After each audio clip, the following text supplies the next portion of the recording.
Hello, everyone. I am back, and today we are gonna have an interview. Like, finally. Yesterday was kind of cancelled. I had a story time yesterday because today's guest on the show um, it's the one who was supposed to be here yesterday. Um, but yesterday was probably a bad time, and we rescheduled it for today. Um, and our anonymous person has chosen to have this picture representing her. Uh, so and her nickname will be Pika. So Pika here is gonna talk about their experience. They're gonna be leading the conversation. The person chose to be on the show, chose that they wanted to talk about this subject that they have chosen. And I just want to remind you guys that people come here to talk about their life. If it's a good story, bad story, traumatic story, depressing story, happy story, whatever, that's just how it is. I don't want any judgments to go on in the channel chat. If there's any negative comments meant negatively, like your intentions are bad, then you will be either timed out or you will actually be banned. I do not allow shit comments. I do not allow shit people to be here. Of course you can apologize, but I mean, I don't want any negative shit to happen. Okay? I hope you can accept that. I'm gonna call Pika now. So when Pika comes on, be respectful and share some love in the chat, please. Share some love. Okay, we're calling. Let's see if Pika is answering.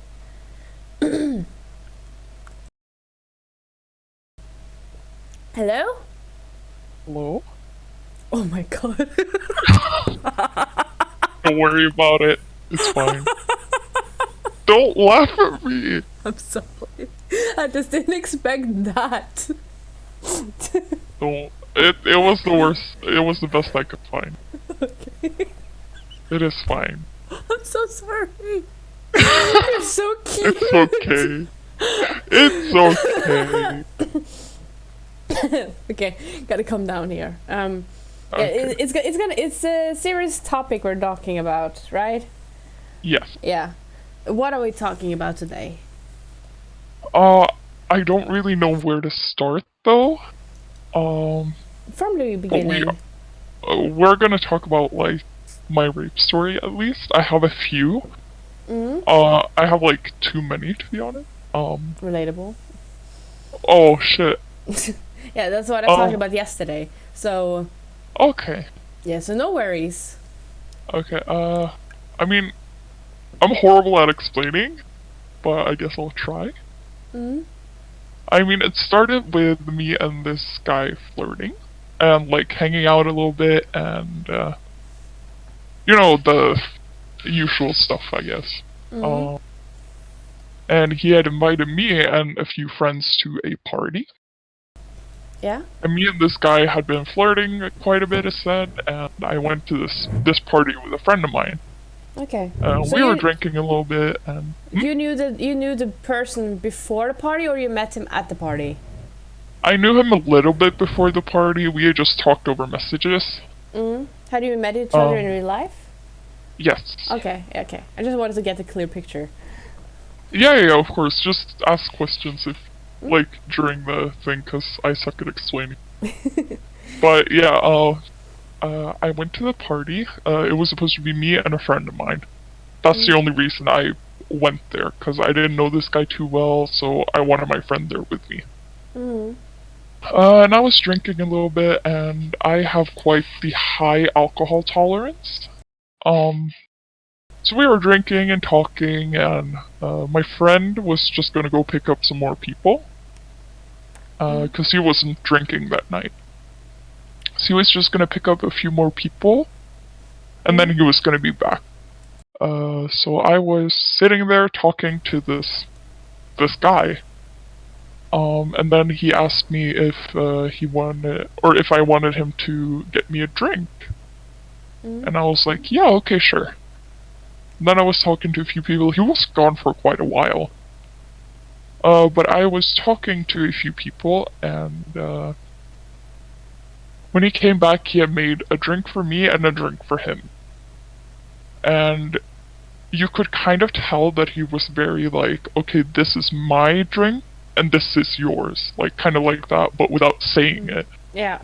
You know? The way he was moving and the way he held the glasses and such. Yeah.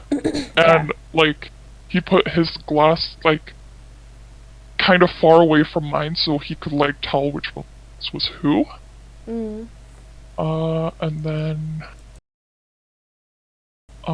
then we were, like, drinking a little bit, and then I felt, like, suddenly kind of, like, dizzy, you know? Yeah. So I went to the bathroom and was, like, talking a little bit to myself, like, okay, what the fuck, you don't get drunk this easy, like, get yourself together, come on. Having, like, a little pep talk. Yeah. And then I went back out, but while I was in the hallway, he came up to me and was talking to me, like, hey, are you okay, you want more to drink? And I was like, yeah, sure, I'll come back and drink some more. We did that, and then I had to go to the bathroom again, because, you know, girls and alcohol, we have to pee all the time. Yeah, relatable. So, I went to the bathroom, and then when I got out, he was standing, like, right outside of there waiting for me. And I was like, oh, okay. What's up? Like, did something happen? Why are you here? Like, he was like, no, nothing happens. Just come with me. And I was like, okay. And at this point, you had no idea what his intentions was. So you just thought it was creepy, but like the normal type of creepy, or was it like especially creepy? I was like feeling worse and worse. Like my head was more and more dizzy. I was like, yeah, you know, I don't know how to explain it, but you kind of get it, I guess. Yeah.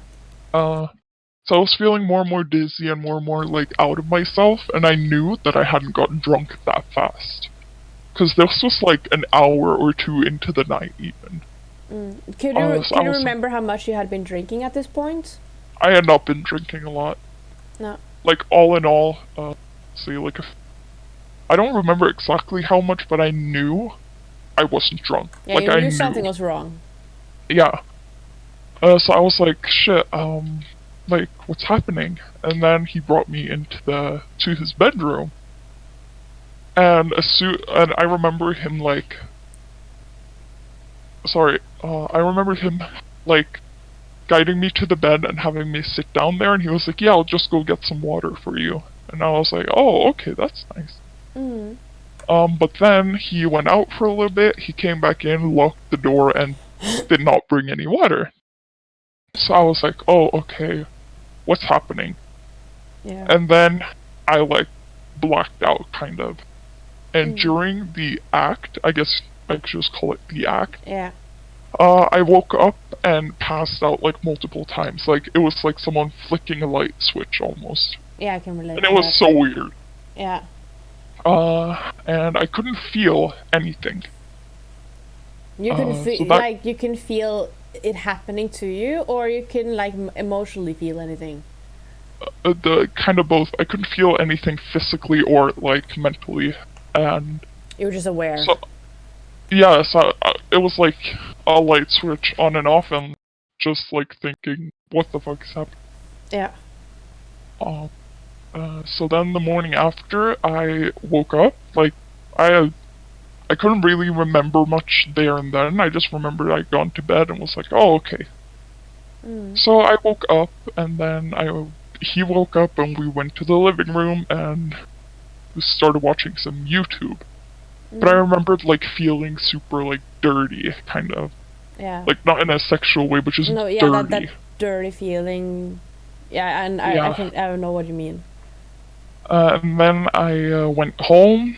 The first thing I did, which was so stupid of me, because if I hadn't, he probably would have been in jail now. But the first thing I did was take a shower. And Yeah. like I had his clothes on the way home, and I just like put them in, like threw them away. Yeah. Uh, and that was so stupid of me. I really regret it today, because if I hadn't done that, he probably would have been in jail. Mm. Which sucks. So, and then I was just like eating a little bit, but I still felt like after the shower and everything, I still felt dirty, you know? Mm. At this point, did you know had you already realized what happened, or was it slowly No, coming to you? it was like slowly coming. And I was talking to a friend of mine, and he was like, "Yeah, how did it go? Tell me what happened." And then I like told him, and as I was telling him, I remembered more and more, you know? Mm. It like slowly came back. Yeah. And he was like, "Well, you know what this is, right?" And I was like, "Yeah, I think so." And he was Mm. like, "You have to call someone. Like, you need to do something." I wish I was like, because he lives kind of far away from me, and he said, "I wish I was closer so I could have gotten you to the hospital like right away." Mm. And I was kind of like, "The hospital? What? Like, no, it probably wasn't that bad," and stuff like that, you know? Mm. Like, oh, it probably wasn't such a big thing. Like, I'm probably just like regretting it and thinking like that because you like read that in the news all the time and it kind of affects your way of thinking Yeah, of it this really stuff. does. So I was like, oh no, I'm fine. I'm probably just imagining it and or just regretting what happened and stuff. And he was like, no, I've like already called like some people to come pick you up. Like you have to go right now as soon as possible. Mm. So I was like, oh, okay, fine, I'll do it. Like, yeah. Yeah. And then I got there and I had to stay at this like crisis center because I wasn't safe at home. Because he obviously knew where I lived. So I wasn't safe at home, like in their like train of thought. I wasn't safe. Mm. So I stayed there, and the day after we went to like the hospital, cause like the morning after. Yeah. So this is like 2 days after this thing happened. Yeah. We went to the hospital. I went to a gynecologist and everything, and they found like internal damage, kind of. Yeah. And I Like. had, of course, like Yeah. yeah, I don't know how to explain it, but they found internal damage inside my uterus, Yeah. I That's guess. what they call it when there's evidence that it wasn't voluntary, because you can see that on the internet. I'm not gonna go into the medical stuff because it doesn't really matter that much. Yeah. And you could obviously see because I had like bruises on my like neck and on my Mm. like wrists and stuff, so you could like see that something had happened. Yeah. But I was still thinking like, no, it's probably not that bad. And after they kind of stated like, yeah, something's happened. Mm. But of course, it was too late to get any DNA evidence because I had already showered and stuff like that. Yeah. But there was like kind of evidence on my uterus, if you could Yeah. say that. So then they put me up with a psychologist or psychiatrist. I don't remember which one. It was A psychiatrist, probably. yeah. So I was talking to that person, and around this time I was struggling a lot with my mental health as well, and this just made everything a lot worse. Mm.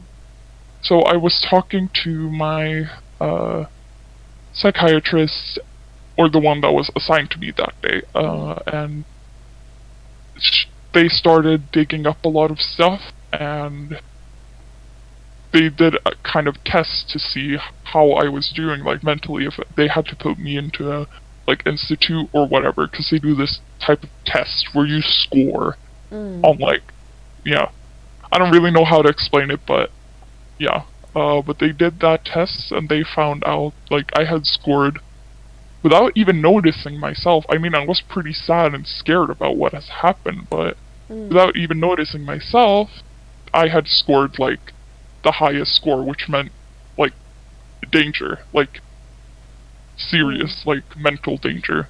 Yeah. And I was like, oh, well, shit. Um, this is like 2 years ago, like, today, I think? Yeah. I think 2 years ago today I was in the institute. No, it was longer ago. But yeah, doesn't matter. Um, so they, got a cab. I had to go home and pick up stuff. They got a cab and I had to drive for like 6 hours to get to a, like, mental institute where I was put in and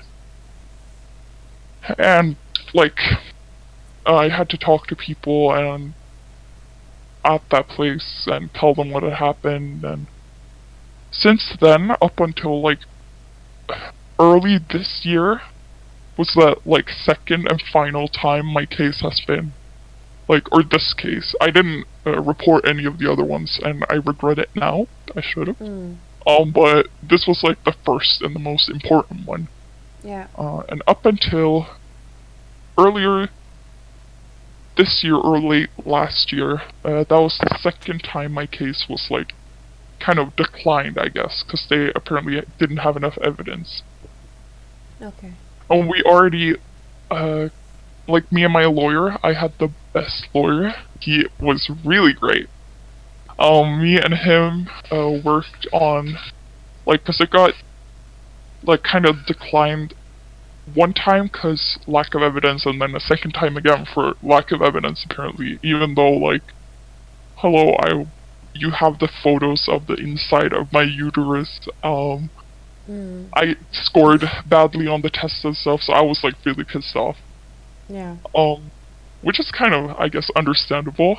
Cause it really sucks living with the fact that that person is still free and might have done this to other people. Yeah. I can really relate to that. Yeah, and they didn't do any blood tests either because they didn't kind of figure out that I had been drugged before it was too late. Yeah. Because I didn't talk too much to the nurse who did the gynecologist thing. Because she didn't ask too much, and I thought, like, oh no, I was just drunk. Like, oh, it was my fault, stuff like that. Yeah, you're like kind of in denial. Yeah. When it just happened. Yeah. So they couldn't take any blood samples to like, figure out that I had been drugged until it was too late when we kind of figured it out, you know. And I mean, I struggled with it for a while where I was too scared to even go outside alone. I had gotten a restraining order on him. I still have that police officer's personal phone number in case like, he got close to me or his friends tried to contact me and stuff like that. And it was like that for like at least a year, where I couldn't like walk alone at all, and I didn't trust any man, I guess. Which sounds like kind of bad, because I mean, not all guys are the same, but no, but a man hurt your feelings, so obviously you take that relation to it. Yeah. So, and then after that year, I was just like filled with rage almost. Because then, during those years after, I had been raped a few more times. Not all of them had drugged me down. Some, like, other people had just used plain force and stuff. Yeah. But that was before I was, like, filled with rage, I guess. So, now the case in point was, which I told my police officer and my lawyer that, like, if I'm so mad that if I see one of these guys, you better fucking believe they're dead. Like, because I was just so mad. And that's not a good thing either, because then I would have been put in jail, but I mean, it would have been worth it, in my opinion. Yeah, I totally agree. But, of course, nothing happened, because they stayed awake, because they knew they had done something bad. I guess this is a stupid question, but from my own experience, the first one is the one that haunts you. Like, the other ones, of course, it sucks, but the first one. is the worst Yeah. one. The first one was the worst. The other ones I've kind of just like, even though it's pretty fucking bad, Yeah. I've just been like, it happened, Yeah, yeah, fuck, exactly. I have that and just feeling gotten too. mad. Yeah. But yeah, the first one is most definitely the worst one. Yeah. It's the one that fucks you up the most. Mm. And I mean, even though I've kind of like described it a little bit, like how it is in movies and stuff, You because can there's a compare lot of it. movies that portrays rape and stuff. Yeah. It's nothing like that. It's nothing like it, no. It's not as like, yeah, I don't know how to explain it, but it's nothing like that at all. It's like impossible to like portray it in a movie Yeah. because it doesn't work. You can't really portray it because there's so many emotions involved. Yeah. Like my first experience, it was I'm not gonna say his name, but it was someone Yeah, of close to course. me, to my family, and I trusted him with my whole life. Like he was a family to me. So the first like 5 or 8 years, I just didn't really think about it ever. But after he wasn't a part of the family anymore, then I got filled up with rage. That's when I started Yeah. grieving and go through the process. Yeah.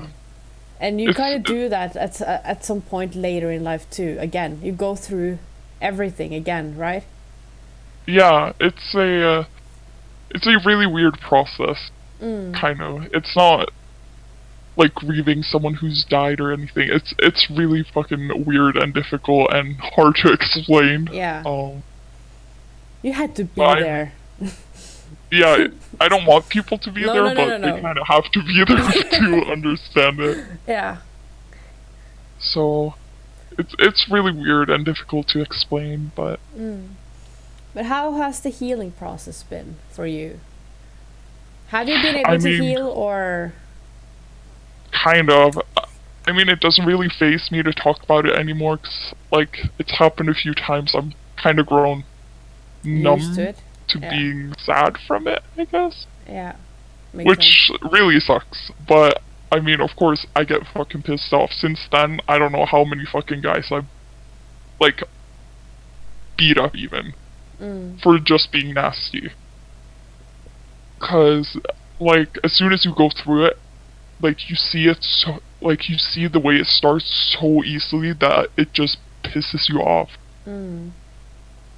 And, I mean, I guess I could tell a little bit about the first guy I beat up after that. Yeah, It was really fun. I was at a party with a few friends of mine. I was sick, so I wasn't drinking. Or, I was, like, kind of sick, but it doesn't... but I wasn't drinking at least. So, there was this tall, really skinny guy at this party. He had just came out of random. No one knew him. So we were like, oh, okay, this is weird. Why is this guy here?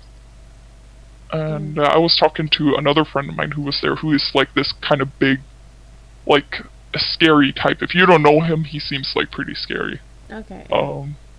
And I had talked to him like, hey, I don't really like this guy being here. You think you could keep an eye on him? Because he wasn't drinking as well. And he was like, yeah, of course. So, like, the party went on, and then this guy, he was on every single girl, and then he had made it over to me. And he was like, hey, hot stuff, and all that cringy shit. Oh my god. Which, like, fucking...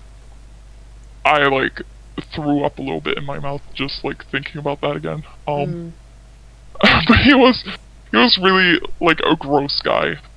And I told him, I don't want anything to do with you, could you please leave me alone? Like, I don't want you being here. Like, I feel grossed out having you here. And he was like, oh, why not? You're such, like, a party pooper. And I was like, I'm not a party pooper. No one here knows you. Why are you here? And he was like, oh, don't worry about it. And then he went and grabbed my, like, butt, trying to walk away. And I turned around and went like, excuse me? And he was like, what? What do you mean? I'm like, you just, like, touched me, like, inappropriately. And he was like, no, I didn't, and shit like that, just being stupid straight up. And then I was like, well, just don't fucking touch me again, and then we're good to go. Like, leave me alone. Mm. And he was like, oh, fine. And then he was walking around a little bit, and then he came back and tried pushing me up against the wall. The fuck? Like, without consent or anything. With consent, that's hot. But, like, without consent, it's like, what the fuck are you doing? You're Yeah. creepy as fuck. So, I told him to, don't fucking touch me, get away, or I'll fucking, like, punch you or some shit. Mm. And he was like, oh, yeah, right, like, you can. And at this point, people had seen this and was, like, coming over, like, are you okay? And I was like, yeah, don't worry about it. That's good. And then he was still holding me there, and I was like, if you don't, like, let loose in, like, I'll give you, like, 10 seconds. If you don't let loose, I'm actually gonna, like, get pissed off. Mm. And he was like, oh, but you're so tiny and cute, you can't do... And before he had finished that sentence, I'd already punched him in the face. A badass. It sounds like something from a movie. Yeah. But I had done that, and he was like, what the fuck was that good for? And I was like, you are going to get the fuck out right now before I, like, hit you again. And he was like, yeah, right. And then I hit him again. And he was like, what the fuck? And I was like, yeah, I told you to get the fuck out. And he was like, fine, fine. Oh, totally badass. And then he got out, like, eventually, after me, like, following him and basically kicking him out. And then the friend of mine that I told to keep a lookout for it, this guy, he just came up to me afterwards and was like, how the fuck did you do that? I was like, I mean, he was nasty as fuck, why not? And he was like, well, let's go to the living room, no, to the kitchen, you need to, like, your hand is shaking. And I was like, oh, is it? And then I was looking at it and my knuckles were, like, kind of bruised. Yeah. And I was shaking and I was like, yeah, okay, let's go. That hurt pretty bad. I can feel it now. Yeah. Because then the adrenaline had, like, worn off. Exactly.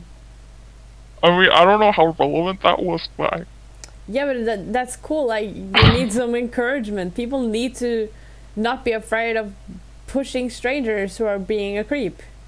yeah, I mean, don't be afraid to kick someone in the balls. That's the moral of the story. Yeah. Or punch them in the face. Yeah. But don't punch them in the face if they're bigger than you, because then they could, like, punch you in the face. Be careful. Yeah. just be careful, but stand up for yourself. If you have given a warning that you will punch someone if they don't quit something they're doing, that gives you the right to actually punch them. Yeah, when it comes to situations like this, where someone is harassing you, I'm not saying that you should just do it to anybody, but do it when it's relevant. Yes. I But don't. also be careful, because they can punch you back. Yeah. Yeah. So be careful who you pick a fight with. Yeah. And don't be an asshole. Yes. Please don't. Or you'll get punched in the face. Like, Yeah. Makes sense. When you went to the police with your first case, Yes. how did they greet you? Like, how was the process? Was it difficult? For me, like, since I was kind of in denial, it was kind of difficult, but I had this really great police officer. I still am in contact with him to this day, because he was just really great, and we hit it off really well. So he called me, like, I think it was late last week, asking, how are you, and stuff like that. Because we have another case in my family at the moment where I had to kind of be a witness. Yeah. I'm not going to say too much on that because like, no one here needs to know about that, but That's we're fine. we're still in contact at least. Yeah. So for me in the start, it was really kind of difficult because I was in denial. But since I had such a great police officer, he helped me a lot, kind of explaining things and telling me that no, this was not your fault. You are not in fault for this. You didn't do anything wrong. Like, he was really good like that, you know, and that made it easy, even though it was difficult digging that up again. He was being really, really nice about it and really understanding and helpful. That's good, at least. yeah. I mean, I don't really know how to explain too much, so, like, just feel free to ask questions, both you and the chat, and Mm.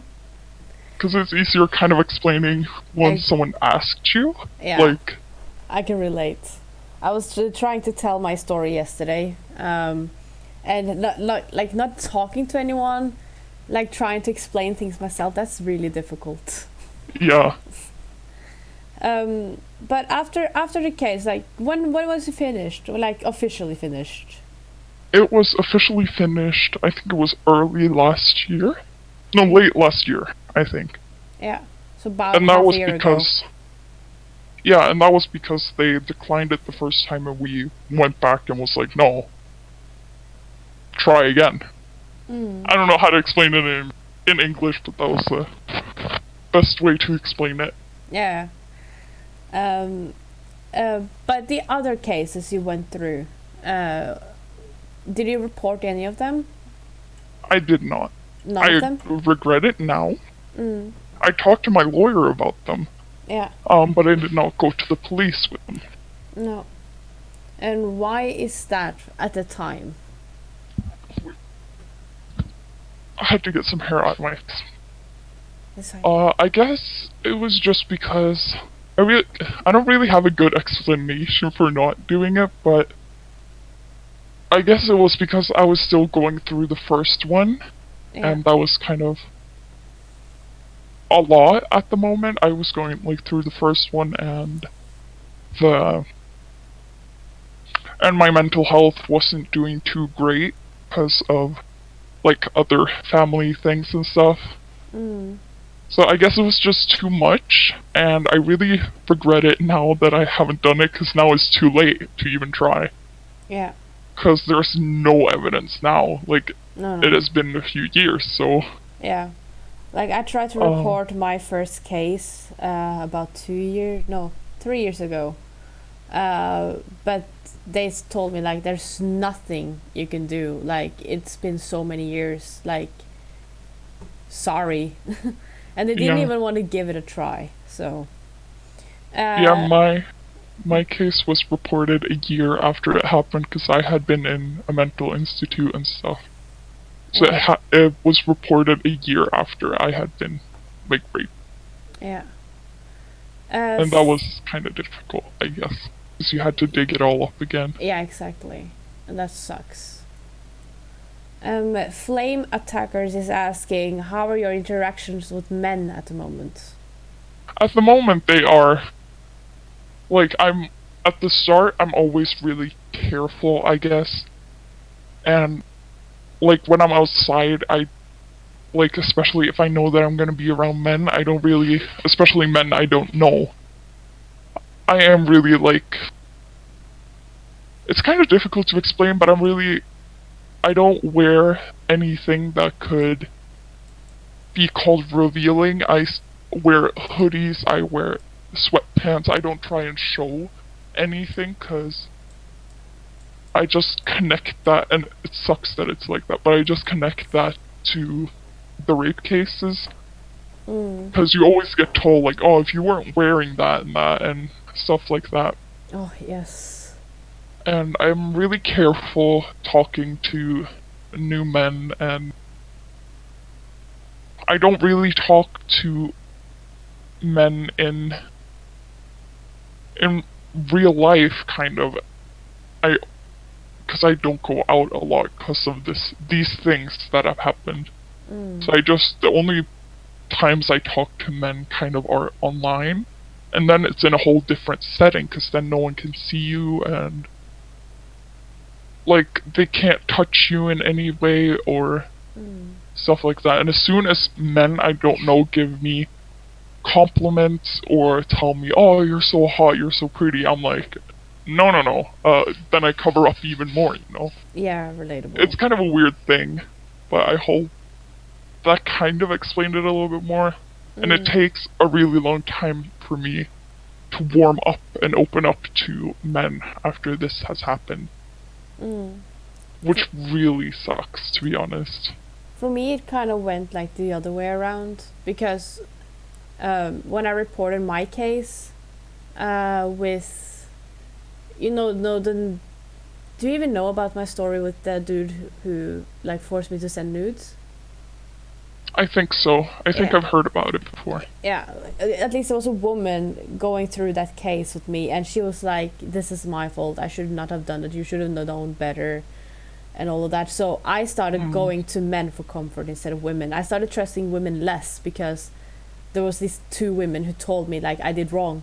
So I think it really has to do with like the healing process, how you like relate to men and such. Yeah. If your healing process was like focusing about the actual action, then obviously you're gonna be less confident around men and more around girls. Yeah. For me, it was kind of focusing a lot about that. Even my own stepdad wouldn't hug me without asking me because he knew that Mm. this has happened. So he wouldn't even hug me without asking me first. How Like, did your none family in my take family it? would do. My mom and stepdad were the ones who got me from the mental institute and was the first ones to know. Mm. And I mean, they took it. My mom is a really strong person, but so she took it better than my stepdad did. Mm. 'Cause you could explain it as she's been through a lot, so she has her own kind of coping mechanisms. Yeah. But she took it a lot better than my stepdad did. He, like, was crying almost the entire way to the institute. He was crying when he saw me. He asked me, "Is it okay if I hug you?" Like, Mm. stuff like that. So, That's really sweet though. yeah, that Especially was someone really who sweet of him. chooses to love you, not like an actual parent. Oh, Yeah. yeah. So he took it kind of well. My dad didn't really care, to be honest. He's not a big part of my life anyway, so I don't really care. No. He was like, "Oh shit, I'm sorry," Yeah. and then didn't do anything, you know? Flying Attackers is asking, did you have stuff like sports or hobbies to help you during the dark period? Not really. I just played computer games with a really good friend of mine I had met right before this happened. Mm. So we just played computer games together, and that was it. Yeah. That's So a way that- to heal, so. Yeah. Mm. So It's really good. we did that, and that was the only thing that kind of helped me. He knows about everything that had happened because he was my best friend at the time.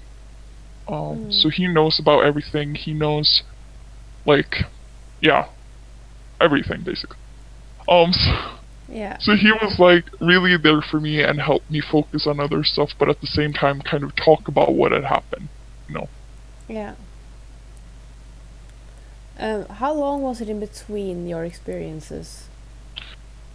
I don't really have the exact like time date, but it has been happening since Oh, yeah. that day in 2017, I think it was. Yeah, 2017. Mm. It was early 2018, I think. I'm sorry. Yeah. I don't really remember the dates too well, but it has been happening since between late 2017 and summer last year. Okay, yeah. Because the statistics says that when you have had your first experience, you're more likely to experience more. Yeah. And all the people I've talked with, they agree with that. That Yeah. it's it's happening more weird, than actually. once. Yeah, it's strange. Like, is there like a sign above us that says, "Hey, come do me"? Hey, Without my easy consent. target. Like, it's really weird, but Yeah. it has been happening, like, those times, I guess. Yeah. So how do you view on it now? Like looking back, like do you view it in anger, sadness, relief? I'm just or... happy I don't live close to that dude anymore. Yeah. I'm doing a lot better. Even staying close to that town, where it happened, just fucked me up so bad. Knowing that he and the other people were out there, it just fucked me up so bad. Yeah. And I know you shouldn't really run away from your past, but I mean, if I would have still lived there, I don't know if I'd be here today. Like, it was that bad. Yeah. I'm happy that you got away from there at least. And Oh, hopefully a new place that you enjoy. yeah, I really enjoy where I currently live. Yeah. How are you doing these days though? I mean, these days has been kind of up and down. Because of this pandemic, I haven't been doing too great mentally, and yeah, I mean, I'm trying, I guess. I guess we all are. Yeah, Mm. it's kind of difficult. Did you learn anything like? Did you get anything good out of it? Out of the bad stuff? I mean, now it's a lot easier to recognize if you've been drugged or not, I guess. Yeah. Because you sense it a lot easier now, since it has happened before. You can tell, really easily. Mm. Yeah. The more you experience it, the more telltales there are to if someone is considering doing the action or not. Yeah. Flame is asking. I don't know if this question is appropriate, but I'll ask anyway. Are you scared of? Do you feel uncomfortable talking about it on stream because everyone can watch it? No, not that or not now that I am anonymous. I would have been a bit more scared if it wasn't anonymous. Mm. Because then maybe that one of those guys could have seen it, and yeah. So Mm. since I'm anonymous, I'm not really that scared. That's good, at least, because hopefully, like, people can get something out of this. Yeah. But after your experiences, did it like challenge you in your everyday life? I mean, afterwards? in the start, it really did, because, as said, I was really scared of going out and even being home alone. Mm. Because, like, especially since I was living in the same town as that person, it was really scary. And Norway's small towns generally, they're small. Everyone knows each other. That's basically how Yeah, Norway is so- built up. Yeah. Thank you, Michael. You're awesome. So, I mean, like, it kind of scared me like that, and the fact that I wasn't able to go hang out with a lot of people at once, or just meet new men, especially.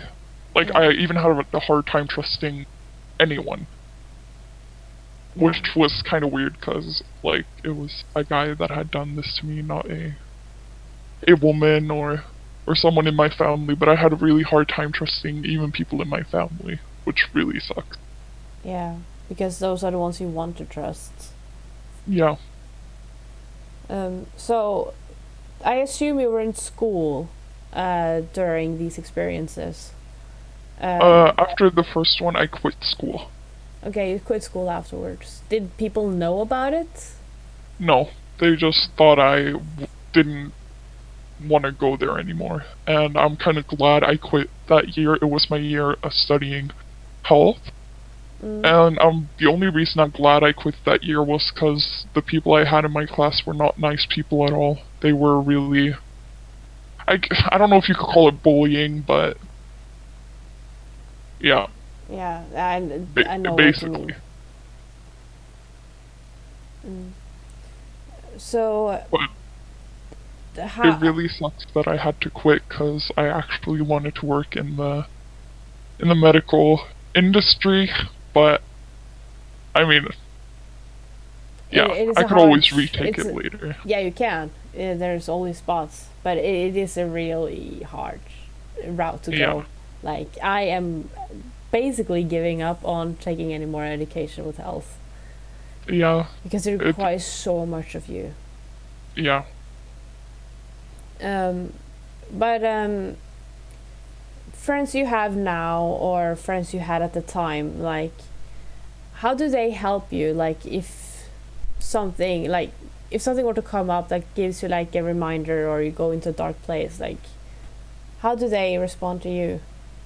The friends I had then, or I only have one really good one then in real life Mm. that I could be with physically, and she helped me a lot by being with me almost 24/7. Mm. She lived like only like a street above me. So she was with me all the time and helped me as much as she could. That's really good. But other people that I told, uh, they were like, "I'm here to talk if you need it." Like, Mm. yeah. So you haven't really had But- any bad experiences.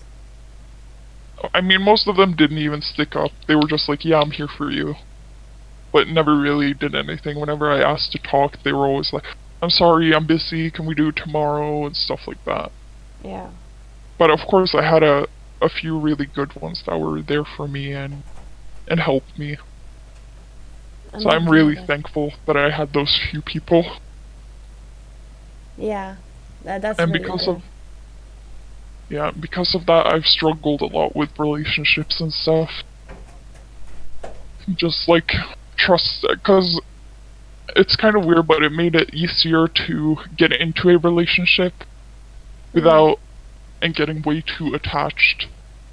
Because as soon as you feel that you are loved or liked by a man after something like that has happened, you just like fall straight head over heels. Like, Oh my god, yeah. it's you don't want to let them go, and even though they're toxic or stuff like that, Mm. you can't leave them because you feel like you'll never find that again. You know.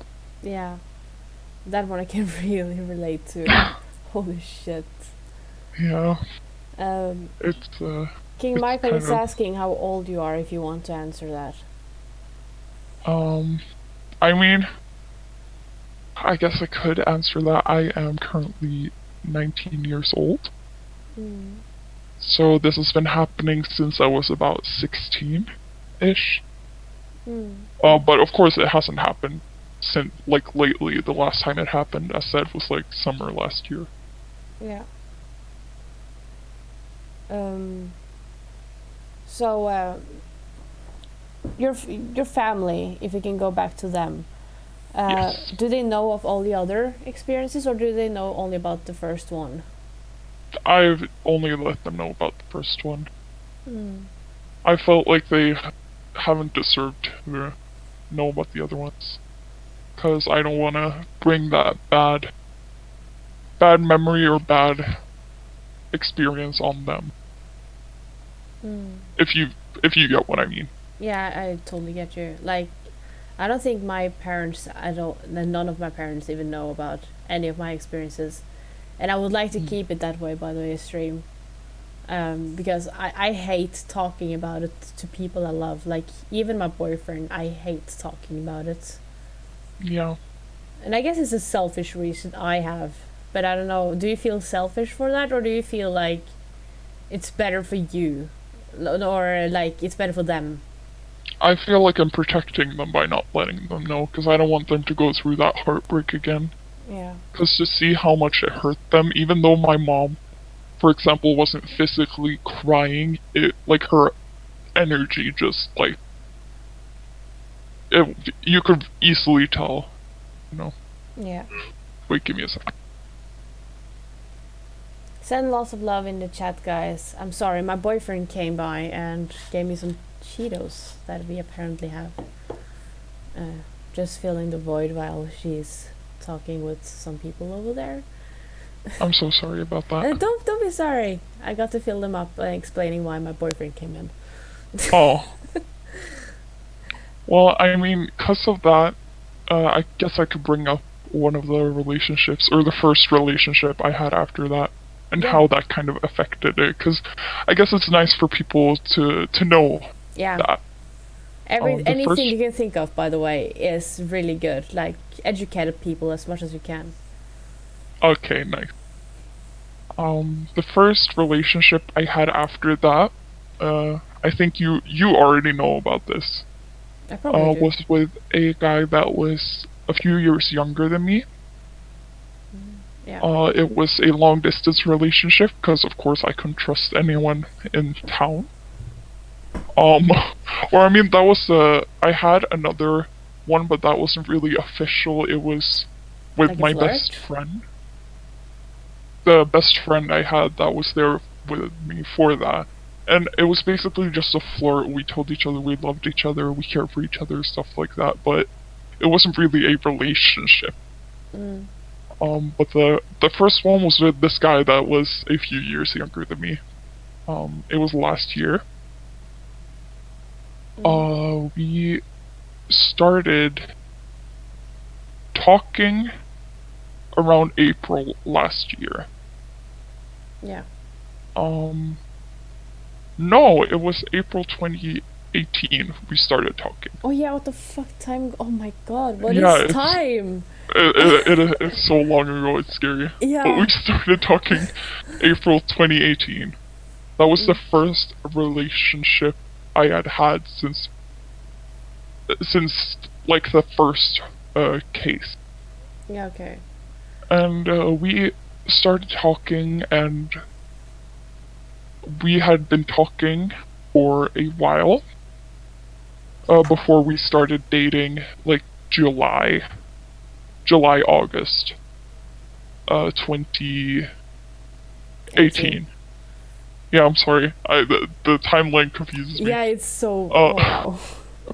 But we started dating then, and for the first few months, everything was going well. I had gotten overly attached too fast because he was the first person that had shown, other than my best friend at the time, that had showed any interest towards me. Mm. So I fell head over heels and flew to meet him. He was living in another country. So I flew to meet him. We had a kind of good relationship then and there, and it was going pretty well. But Mm. and then Christmas came around. They were on. I was supposed to celebrate Christmas, but I mean, we didn't. It just didn't happen because we couldn't do that. Mm. So Christmas came around. I went there for right after New Year's. And that's when I could tell a little bit that something was off, but I didn't want to say anything because I didn't want to ruin anything. No, I remember. But I struggled quite a bit with that relationship. It was, I don't even know if I've told you about this, but it was really toxic in a way that I can't really put into words. But we were dating, and before Valentine's, between January and Valentine's, a lot of shit was happening. I couldn't get a hold of him. He had a lot of friends over. He wanted to hang out with this other girl and another like friend pair, I guess you could call. Mm. He wanted to hang out with them a lot, and of course I was okay with that because I mean they were just friends. Like, it's fine. Mm.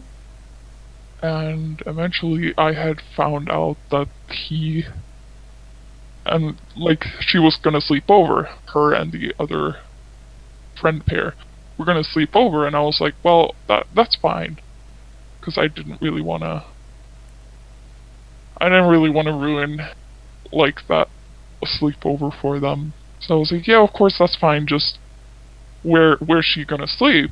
And from that point on until the next night, I couldn't get a hold of him, which really scared me because I was like, what the fuck is happening? Mm. And that's when a lot of my self-doubt came up. Like, does he really love me? Is this happening? What the fuck? Mm. And after that, I had gotten drunk one night and had ordered, because he was going to come over for Valentine's. I had gotten drunk one night and ordered a hotel and everything for us. Mm. And before he came over, I remember a friend of ours calling me, telling me that he didn't know how he felt about our relationship because he didn't want to tell me himself, so he told a friend of mine and asked if they could call me, talk to me, Yeah. which I found a little weird, but I was like, I was mostly weirded out by the fact that he didn't want to tell me himself. Yeah, it is really strange. Uh, it's really strange. I mean, you don't get a friend to No, you just don't do that. yeah. So uh, that person talked to me, and I was like really sad because I was like, no, what the fuck? Like, what's happening? Yeah. And then I finally got a hold of him, and he told me that he was still gonna come over for Valentine's and stuff, and that he was sorry for thinking like that and stuff. Mm. Uh, so then he came over for Valentine's. I was of course not doing too great after that episode. So that one night I was crying in bed, and he was like, "Hey, what's up? What's wrong? Are you okay?" And I was like, "No, I want to fucking die." You know, Yeah. when you get one of those types of episodes, I guess. Mhm. And that really freaked him out, and I was like, "I'm sorry, don't I'm sorry for ruining this whole thing." And he was like, "No, it's fine. I still love you," stuff like that. He went home, and I think it was like a week after he broke up with me. Yeah. I think it was around something like that. The timeline is kind of confusing still, but Yeah, I it think it was, was about a week. yeah. And I was, of course, so broken from that. Mm. Because I had imagined this was the guy I was gonna spend the rest of my life with and stuff like that, because it was like the first relationship after this had happened. So Mm. every single feeling was, of course, super, super strong. Yeah. So I had felt, so I was totally broken. I almost failed school, because I was just at home. I couldn't eat, I couldn't sleep, I couldn't drink any, water, I couldn't do anything. No. Because I was so heartbroken. I've never been that broken over, a boy before. But I was so heartbroken, and it took me about half a year to get over that. So I feel like that was pretty quick on my end, but half a Mm. year was spent almost not eating, not going outside, not socializing, crying. It was really weird for me. Yeah. It's not weird. It took me 3 years to get over my first one, but we were together for almost a year. Yeah, Uh, we had been so dating for maybe half a year. So I feel like you actually healed pretty quickly in my eyes. That's a good thing. I mean, Okay. I still kind of struggle with it to this day, but it's not like I'm Obviously. crying over this guy. No, no, no.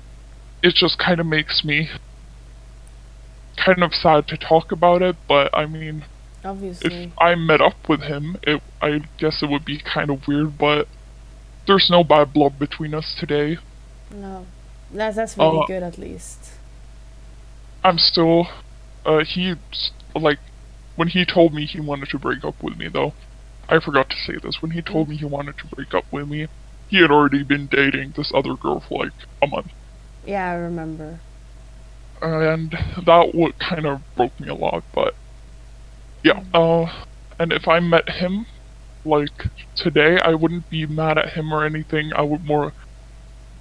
It would be kind of weird, but I wouldn't be mad. I would just be happy for him Mm. and for her, even though I laughed when I saw the photo of her, because at that time I was still salty and thought, oh, she's so ugly, Yeah. what the fuck. That's kind of But normal. now, if I met him today and her, I would be really happy for them Mm. and stuff like that. I don't know how this really tied into the story, but I mean, It does, because this is Kind the of. first person that you feel actually love you after like a very terrible situation. yeah, For me, I feel like I connect my first real relationship a lot with actually all my relationships. have been affected by my experiences. Yeah. The way you attach to them, the way you view them, and the way you sometimes maybe push them away because you're scared. Do you experience that sometimes? That you push them away? I do that even now with my current boyfriend, and I feel really sorry for him too, for having to deal with this. And I mean, he's taken it well because he knows what has happened, and he knows that if I push him away, it's not because I don't love him. It's because I've had a lot of shit happening throughout the years with different rape cases, people cheating on me, like, etc., stuff like that. It all bubbles up. Yeah, and I'm really, really thankful for him understanding that and being there for me in that way. I mean, I'm really glad that I found. I'm sorry. I'm really glad that I found this person who understands it, because the guy I was talking about, the relationship I was talking about just now, he didn't really understand it that well because he was a few years younger than me. Yeah. And since he was a few years younger than me, I guess he kind of got bored about it and just wanted to see someone closer who wasn't mentally unstable, I guess. Yeah. That's how I portrayed it, at least. Yeah. And I totally get that. I mean, he's young. He doesn't need to deal with this at that age, you know. It's better for him to deal with someone that's more his age and closer, and it doesn't cry over nothing, you know. Yeah. I guess. So how? And even though it has made me, like, going through these, it has made me a lot stronger, I still can fucking... Since it ruins you that bad, you still can break down and cry for no reason, and be happy for no reason, and... I mean, it builds up a lot of other mental illnesses. It kind of, I guess, helps trigger them more than it would if you wouldn't have been raped, I guess, if that's a way to say it. Yeah. But at least it has helped me get these mental illnesses. Wow. It had helped me get these on a paper, saying that, yeah, you actually have problems, like... Yeah. Flame Attackers says, question, you mentioned a party where someone tried to intimidate you. How did the other people react, and did it happen to more people there? Yeah, it happened to a few other girls where this bigger guy I had asked to watch out, went over to that guy and went like, hey, this is not okay, like, you see that she's too drunk, like, get away. But when you went over to me, the guy, of course, as I said, asked me, are you okay? And I was like, yeah, don't worry about it. Yeah. But the guy that was doing this he was a really nasty guy, not just based on looks, but on his attitude, his way of acting and his attitude. Yeah. Like, you could tell just from, it feels really rude to say, but you could tell just from the way he looked that this was like a nasty guy. Yeah. And I don't regret punching him in the face at all. My lawyer was like, fuck yeah, go. Do it. And when he said that, I was like, ooh, okay. It was kind of funny. It is funny. King Michael says, a real man will stand by your side no matter what. Yeah. How is your current relationship going, if I may ask? It's going... yeah. It's going very well. He's there for me. Of course, he has some trouble sometimes with how to act when I just get mad at him for no reason or cry for no reason and stuff like that, but he's dealing with it really well, and he's the best guy ever. Even though I cry for him not wanting to give me his hoodie or stuff like that, he's like the best. Aww. I literally cried one night because he didn't want to kiss me, and that made me think he didn't love me anymore. Oh, And he was like, wow. "No, baby." He's Aw. blushing. Aw. Adorable. You seem like a happy couple. We are really happy. Yeah. And I'm happy you found him. He just nodded like, "Yep, we're happy." That's fantastic. And I've told him about this stuff. I haven't went too much into detail, but I've told him the most important stuff, and he's gotten sad about it every time, and like, I get it. I get that it makes him sad and stuff like that, but I've told him I'm not telling you this to make you sad. No. I'm telling you this so you know what's going on. Mm, And he has been very thankful for that. that's good. Do you also feel like you don't want people to pity you? Yeah, I don't want pity at all. Like, Because please don't pity me. no. It just sucks. It makes me super awkward, like, thanks? Yeah. You know? Like I remember I told someone about the experiences and they were like, "Oh no, poor you. Oh, I feel so bad for you." And you're just like, thanks. Don't. I don't Yeah. know. It's just a strange feeling. Like I would rather that they just respect me for like Yeah. I've gone through this, so now you can learn from me. Don't do Yeah. this or do this, or this is how you easily deal with it and such. Yeah, I've told my family, please don't pity me. Please don't say, "Oh, I'm so sorry that happened to you. I hope that never happens again." I'm like, I've told them, just don't. It just makes it worse somehow. Yeah, I agree. Because you feel like this thing people should feel sorry for. When in reality, Yeah. you just want to be treated like every other person. Yeah. Mm.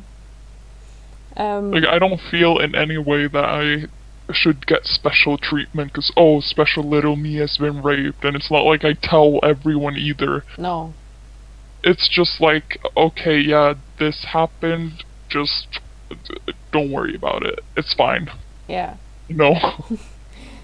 And we're not having this podcast for you to feel sorry for. It's for people to learn, like, get awareness. This shit is happening, and you know, this is how Yeah. she dealt with it. I come with the inputs like on how I dealt with it, so maybe you can compare. I don't know. Yeah. But I forgot the question I had. I had a question. But how do people normally like take it when like for some reason you get into the theme, like that this has happened to you? How do people normally react? I mean, a lot of people cry, or cry and cry. Some people cry because they feel so bad for you. But some other people just sit there, not able to, like, talk almost. And then Yeah. afterwards just like, "Oh, baby, I'm sorry." And I'm like, no, stop. Yeah. I guess But, like you can kind of like it's the same type of answer that you get like if you say my brother killed himself. It's that awkward silence and people don't really know how to respond. yeah, Do you feel like that? yes, I do. Mm. It's like, "Oh, I'm sorry that happened." I'm like, thanks, you're welcome, what? Because you don't really know how to act. No, you really don't. It's so weird. It's a weird situation for everyone. Yeah, it is.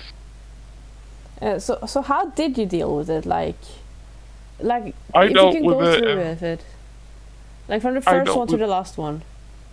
Okay, I dealt with it in the worst way possible. I was already, like, depressed and shit at this time, so of course I was self-harming, and that is not a good way to deal with anything. Please do not do that. It's stuck with you for the rest of your life. Yeah. And you always have to explain, "Oh, what happened to your arm?" or "What happened to your thigh?" Like, Yeah. oh, shit. I've lost jobs from it, so please don't. Yeah, please don't. That's the worst way ever to deal with it. Yeah. But I dealt with it that way, and it was, for me, it worked, but it's not a good coping mechanism. It's not a good way to deal with stuff. It really isn't. It's really bad, and like you don't want to go down that road, No. because as soon as you do, it's like it becomes an addiction.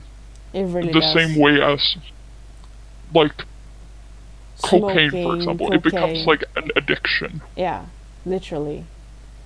So I don't advise anyone to do it like that, but that's how I dealt with it, and I'm not proud of it at all.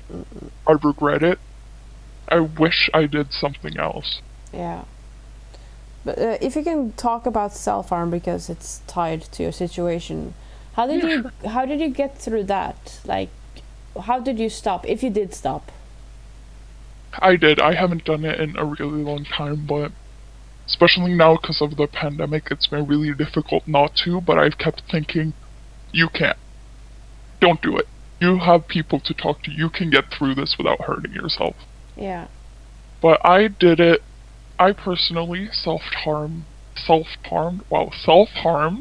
on my, I cut, basically. Mm. And I used to do it on my hip and my thighs. Which meant that I couldn't wear bathing suits or bikinis that didn't cover up my hip. I couldn't wear shorts that were shorter than my knee. And a lot of stuff like that. And I remember when my mom and family found out about it, like it was the worst feeling ever, seeing them disappointed and sad and everything at once, you know. Yeah. How did your family take that? My mom, first of all, got kind of mad and went like, why, but she didn't blame me for it. She just went like, why'd you do this? Yeah. Why didn't you talk to me? Why didn't you talk to anyone? Yeah, it's always that answer. Yeah, and it's not, even though this is like a tip for any parents, I guess, like even though you might come off as easy to talk to your child, it's really difficult for a kid to just come and talk to you like, hey Yeah. mom, I just cut my wrist, you know. Yeah.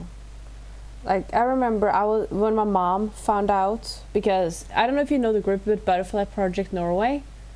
I have not heard about that, no. No, it was a big thing in Norway, or not in Norway, but on Facebook, where it started as an arrangement where you're supposed to draw this butterfly, and every time Okay. you cut yourself, you kill a butterfly. Oh shit. Yeah. And it started out as an event on Facebook before it became a group. And I had shared my photos of my arm and my butterfly, being like really proud. I haven't done it in like a week. For me, that was like, wow, a week without Yeah. it. It's insane to think about today. Yeah. And my mom saw it and she got mad, and she didn't even talk about like my feelings and such.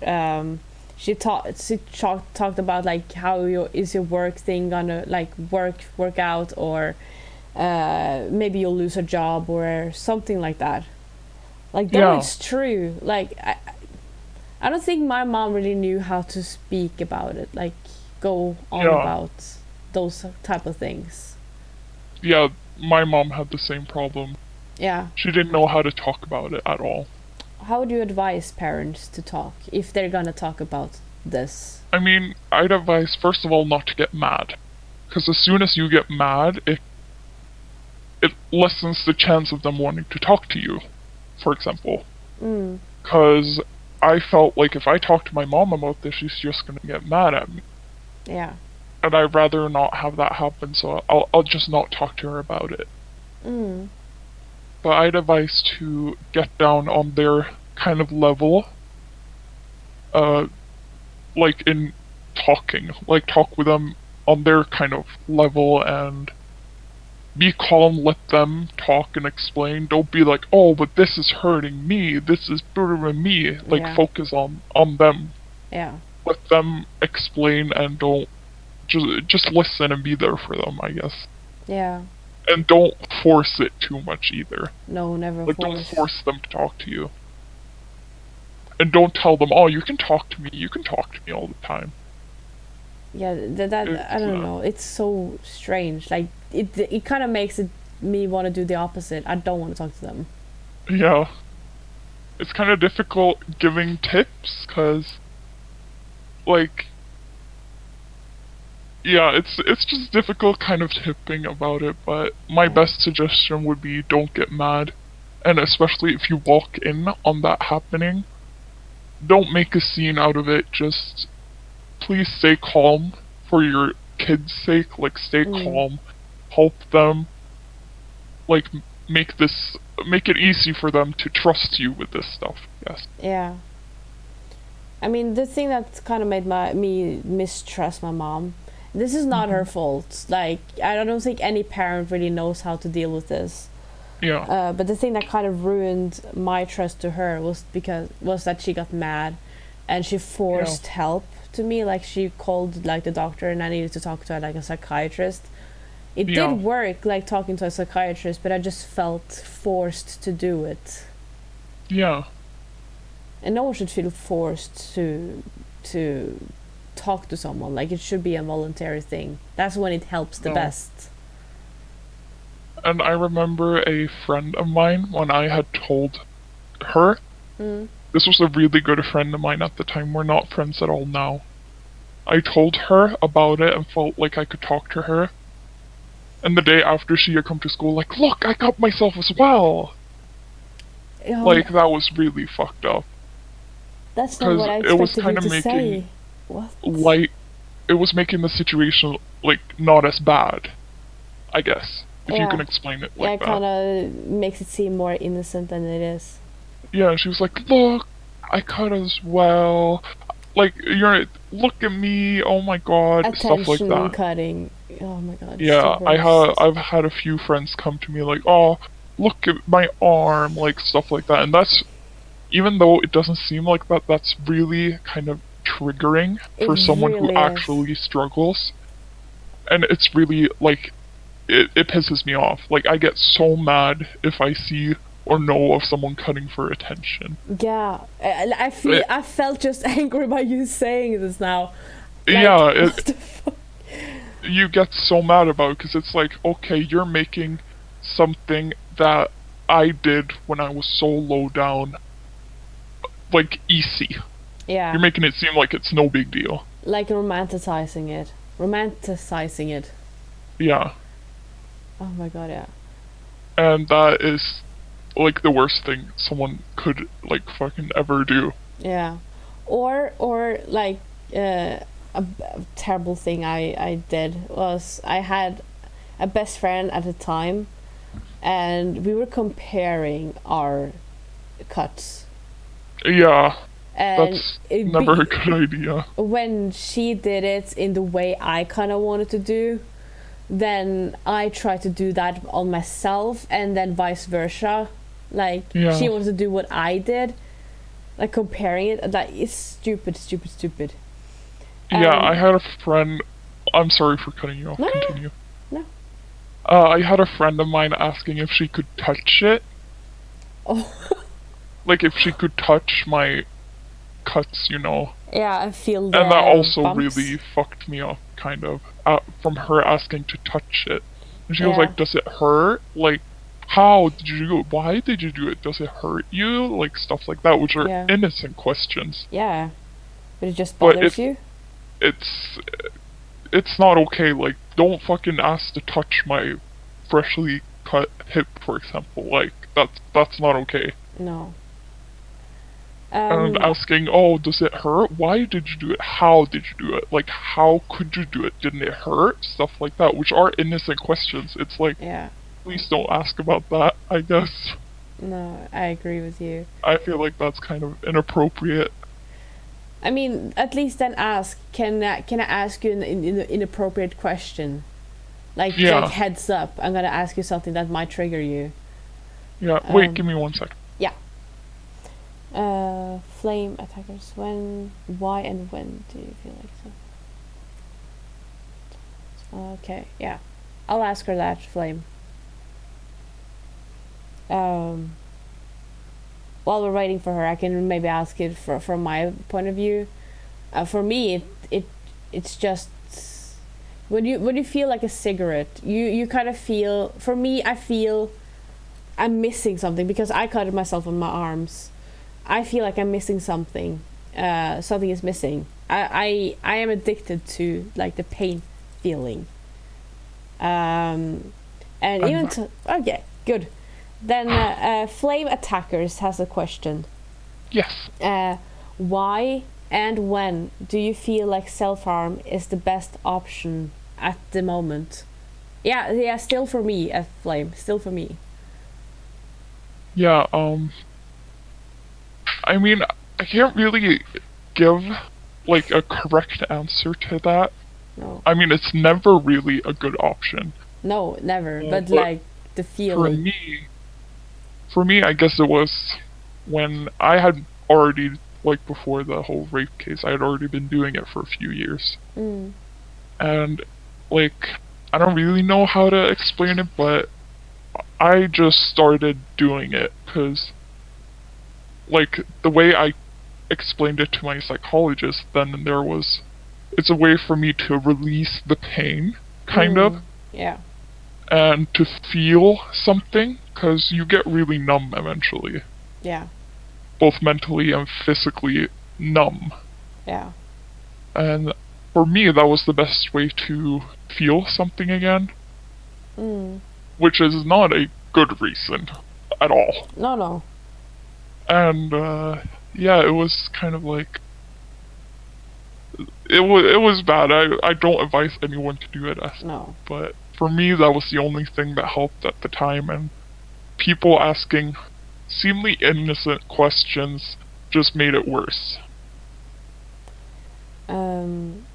What do you mean with the question that if it gets worse over time?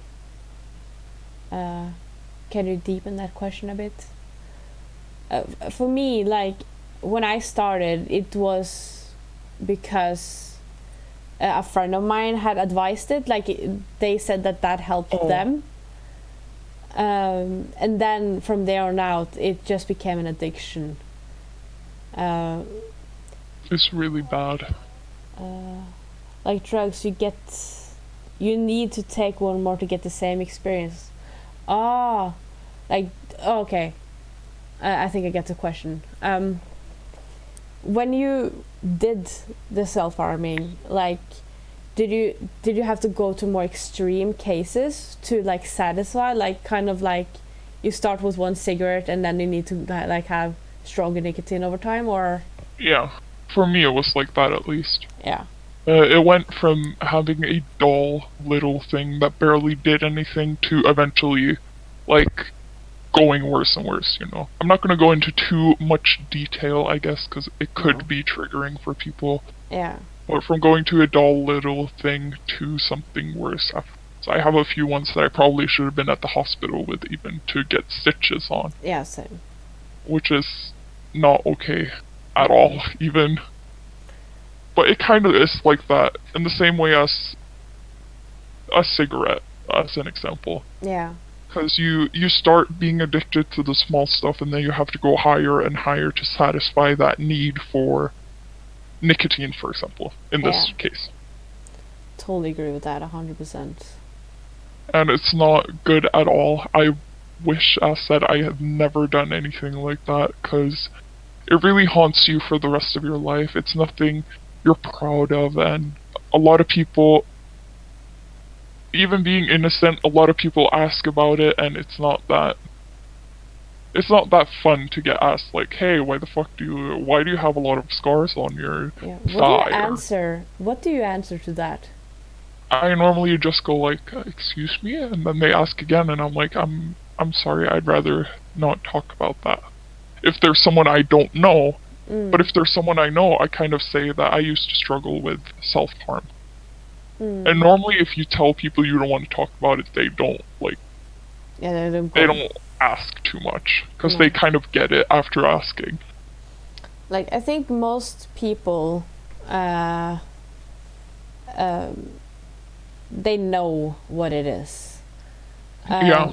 But like kids and such, I normally say I had a bad experience with a cat that I thought was like friendly, but then he scratched me.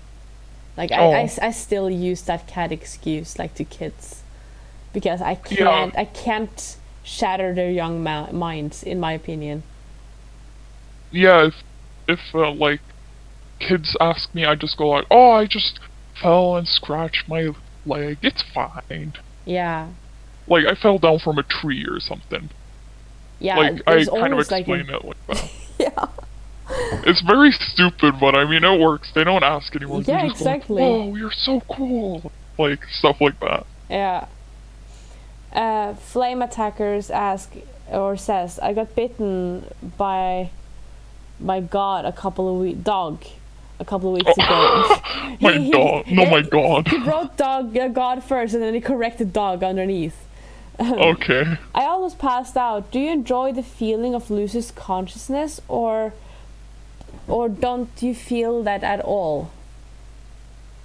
I mean, I don't really feel it. I guess cause of my, like experience with self-harm and stuff, I have a really high pain tolerance, I guess. So I don't really feel it that much. I mean, but I don't really know how to answer that. No. But I guess that's the best answer I could give. But Like, I mean, if my dog bites me, I barely like feel anything. You know, if a cat attacks me, it's like, oh shit, my arm. It's fine. yeah. Like my pain tolerance is actually pretty low. So like the times where I started like doing it really, really badly, like a lot, that's when I started like almost passing out. Oh. But I'm fine now. Yeah, yeah. King Michael asks, can I ask why you choose to be anonymous? I choose to be anonymous because I don't want this to get out. I mean, the people who I want to know about them. And I don't want this to get out to people that I don't want knowing about this, like a boss or a future colleague, stuff like that. That's why I'd rather be anonymous. Yeah. And not a lot of people know about this, so I don't want a lot of people to know, no, hence why I'm anonymous. understandable. Is there anything else you would like to say before we round off the podcast? Oh shit, we're gonna round off? Oh, time has gone like so fast. Yeah, it's gone really, really fast. And of course, you can come on multiple times, like sharing other stories, or if you want to have like a part 2 or something. That would be really cool. I mean, if people are up for that, Yeah. I'd be up for, like, a part 2, I guess. Yeah. But the thing I kind of want to say is, if you're struggling, like, even though it's hard, please let someone know, and please never let it get to the point where you're, like, thinking about, like, self-harming yourself or drinking. Because it turns to shit as soon as that happens. Like, as soon as you fall into drinking or or self-harm, or any other type of self-harm, I guess, because there's a lot of different types. Yeah. Like, as soon as you've gotten that far, it's too late. Please get help earlier. Yeah. And I don't wish this upon anyone. No one. And if you are suicidal, in the top of my panels there are phone numbers. You can click on the link, the picture link thingy, and it will come to a website where you can find your country and your country's phone numbers for suicide help, suicide watch, phone stuff. Please do that. We don't want anyone else to go down this route if we can prevent it. Yeah. Do you have any good tip for anyone related to your case? If you think you have been raped, or if something seems off about having slept with someone, you should definitely talk to someone and try, especially if you think you've been raped, you should talk to someone before you do anything like drastic. Because a lot of the times where you, not to make this situation lighter, but a lot of times where you think you've been raped, you most likely have. and a lot of other times you haven't. So I'd really suggest talking to someone before going to the to like the police with it, because you know it could have happened, it could have not happened. Please talk to someone. Don't wait. Yeah, don't wait. Please Better just safe talk. than sorry, as you say. Yeah, and before you go to a policeman, be really sure, because if you do it, if you like, wait, my English died. If you if you go to the police and accuse someone of raping you and it really hasn't happened, you really ruin their life as well. To see it from both perspective, I have Yeah. a friend of mine that has happened to. Yeah, and So he's please- probably gonna come here at some point. Yeah. On the So podcast. please be sure. Of course, if the signs are there where you have literally been drugged and you wake up like full of bruises and stuff, then go straight away. Don't shower. Don't do anything. Because if something like that has happened and you're 100% sure, don't ruin any way of getting DNA. Because if you do, you're going to regret it for the rest of your life. Because that man is going to walk free. That man or woman. And I guess that's the best tips I can give, I guess. I don't know. How are you I'm not feeling? too good.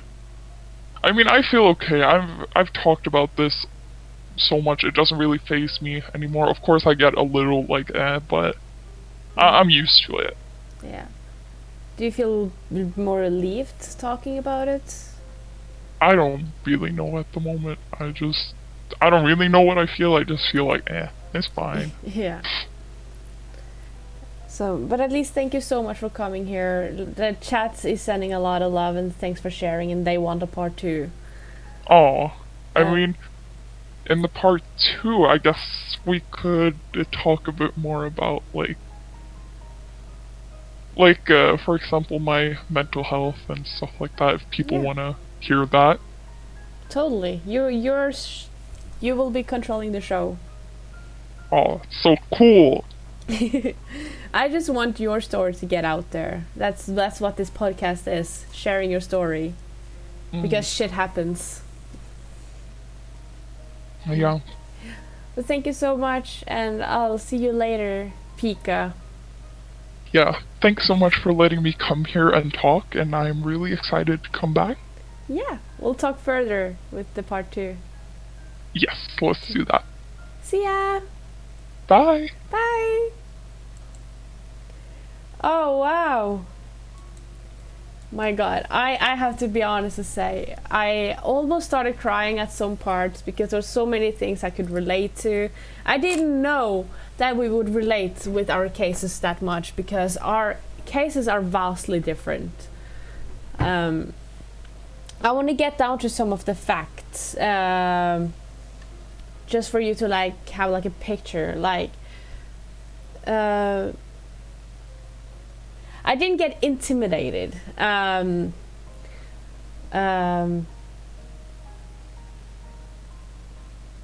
I did talk about my cases yesterday. Maybe at some other point I can share more stories. I don't know. We'll see. But yeah, down to some of the facts. Most people that get raped have a higher chance of getting raped again. And it seemed to be like it was both in my case and her case. And also from my therapy groups, it seems to be very common that once it happens, I don't know, the universe just decides that you're gonna be the victim. I don't know.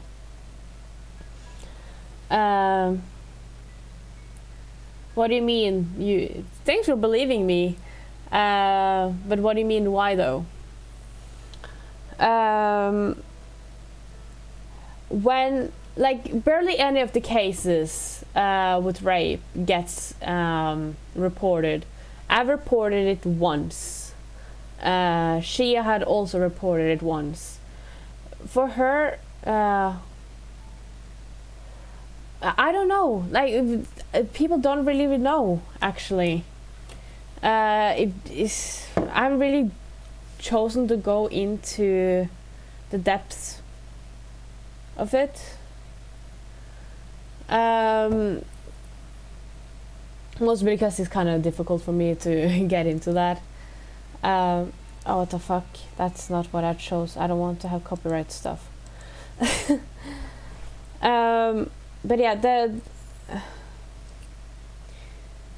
you're more likely to get raped if you've once been raped. I don't know why. It just seems to happen. If someone wants to check it out, I mean, it's a good idea, because I just have chosen not to. It's just what I've been told by doctors and police and all that. And I don't know why. I forgot to ask why she didn't report the other cases. But in my opinion, in my defense, it's because I've kind of given up reporting shit like this, because it never really seems like it wants they will go through with it.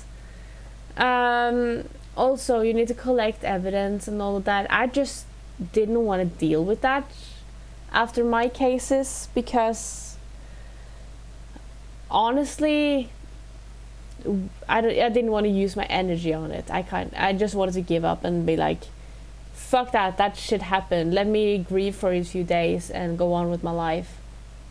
Because my previous police cases have like taken so much energy from me that I just didn't want to deal with that again.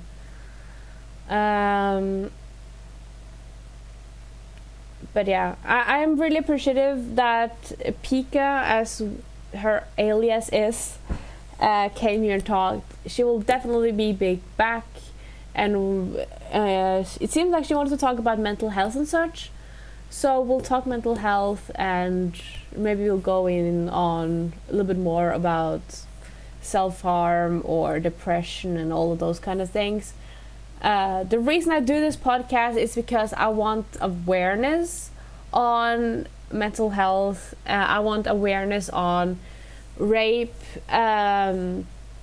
police stuff, anything that people has on their heart to get out. Because shit happens, as the podcast is so cold.